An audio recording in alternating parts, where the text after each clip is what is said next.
So Donald Trump won the election, and the whole world is in disbelief. This is something we thought would never happen. Now people are really scared. Not just Muslims, but the Latino community, the black community, even the white community. Everybody's scared.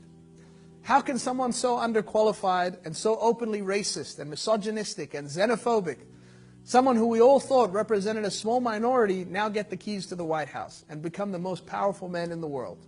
It's shocking, right? Actually, no. There's something deeper in this. So before you freak out wanting to change your Muslim name, to get rid of your hijab, or to shave your beard, or remove your Muslim identity, just hear me out. You see, as Muslims, we believe that everything happens through the will of God. And the same way that Allah gives power, He can also take it away.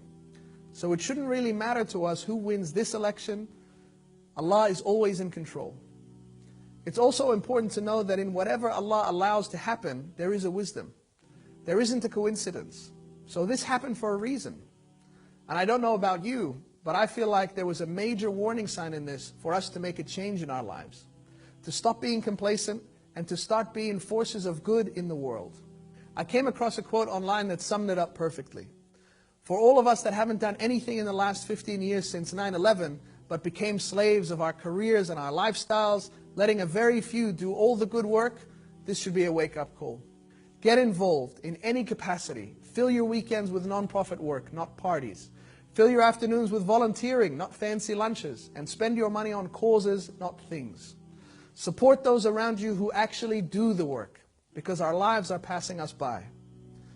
Know that no matter how hard it gets, remember that the Prophet said if the whole world were to gather together in order to harm you, they wouldn't be able to harm you except with something that God had already written for you. Did we expect this life to be easy? Allah tells us so many times in the Quran that we will surely be tested, to know who will struggle for the sake of Allah and to know those who will be patient.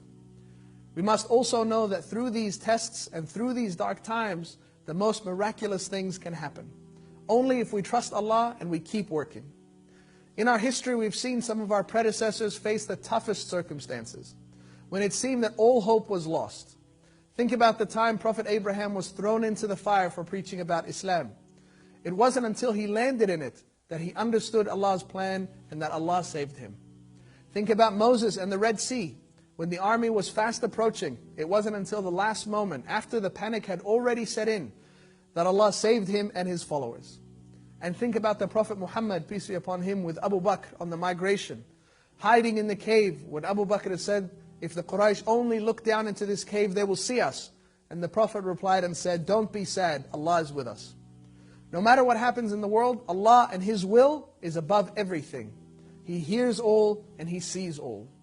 And lastly, if you do feel overwhelmed, if you're tempted to run and hide, or change your name, or take off your hijab, never forget that Allah also says in Surah At-Talaq, and whoever depends on Allah, Allah will be enough for him. It's time to get real about our responsibility to work for a better world. As Muslims and examples for humanity. And to our non-Muslim brothers and sisters, we don't see this as a Muslim struggle. This is a human struggle. We all have to work for a better world together. Peace. Everything I have.